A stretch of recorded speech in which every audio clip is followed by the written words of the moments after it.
है मसीह का प्यारा वचन, ये है वचन प्यारा। परमेश्वर के धन्य नाम की महिमा हो। प्रभात मनन के सत्र 2214 में आप सभी का बहुत ही विनम्रता के साथ स्वागत करता हूं। आइए आज के मनन के लिए एक और बार हम पढ़ते हैं याकूब अध्याय 1 पद 14।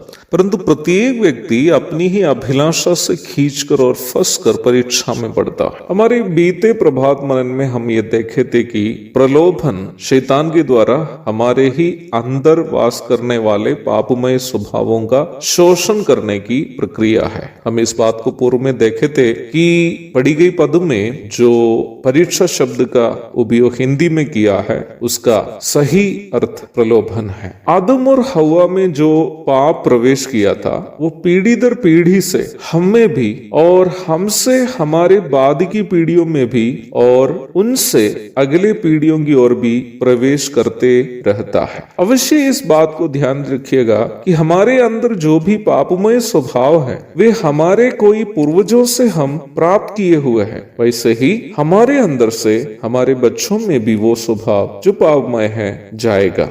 विज्ञान भी इस बात को प्रमाणित करता है कि जीन्स नामक विशेष जो कणों के द्वारा माता पिता के स्वभाव जो है बच्चों में भी पहुंच जाते हैं। रोमियो की पत्री 5:12 में इसी बात को सैद्धांतिक रूप में और 7:19 से 23 तक के पदों में उसका प्रायोगिक परिणाम भी पौलुस के द्वारा जो समझाया गया है आप पढ़ सकते हैं। प्रारंभ में पढ़ी गई पदों में याकूब ये समझा रहा है कि इस प्रकार उन पापमय स्वभावों को जो हम अपने पूर्वजों से प्राप्त किए हैं उसका शोषण करते हुए शैतान कैसे हमें पाप में गिराने की कोशिश करता है। मूल भाषा यूनानी में याकूब शैतान के इस षड्यंत्र को इस प्रकार समझाया है जैसे जानवर भोजन खाने के चक्कर में फंदों में फंस जाते हैं। हमारे घरों में चूहे को फंसाने के लिए हम लोग एक प्रकार के फंदे का इस्तेमाल करते हैं ना। मुझे उसका सही हिंदी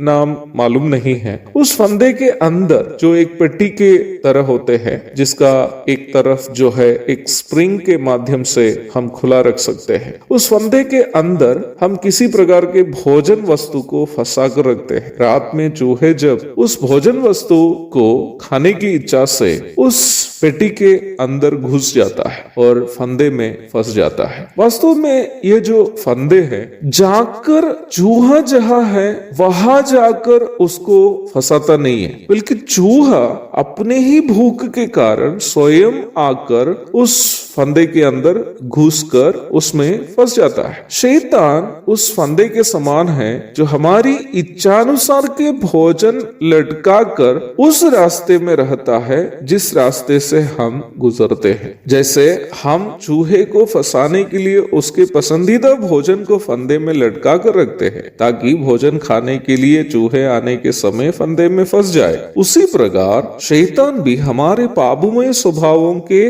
पसंद के अनुसार फंदे तैयार करके हमारा इंतजार करता है। हमारे पापमय स्वभाव के कारण हम शैतान के द्वारा तैयार किए गए फंदों में स्वयं जाकर फंसते हैं। शारीरिक सुख चाहने वालों के पास उसके लिए अवसर और रुपये के लोभियों के लिए रुपये कमाने का अवसर, नशीले पदार्थों को चाहने वालों के लिए उसे खाने का अवसर, अधिकार और पदवी के चाहने वालों को उसका अवसर, घमंडियों को घमंड करने का अवसर, डाह और जलन करने वालों के लिए उसका अवसर और चोरी करने के स्वभाव के लोगों के लिए चुराने का अवसर। इस प्रकार हर एक व्यक्ति के पापमय स्वभावों के अनुसार प्रत्येक को फंसाने के लिए फंदे तैयार करते हुए शैतान हमारा इंतजार करता है। सुनिएगा कि वरिष्ठ प्रेरित पत्रस हमें कैसे इस भयानक विषय पर चेता रहा है। सचेत हो और जागते रहो क्योंकि तुम्हारा विरोधी शैतान गर्जने वाले सिंह के समान इस खोज में रहता है कि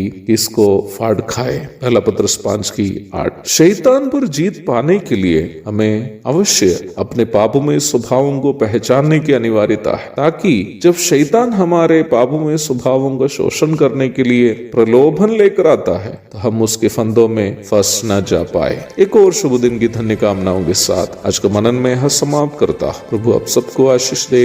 आमीन।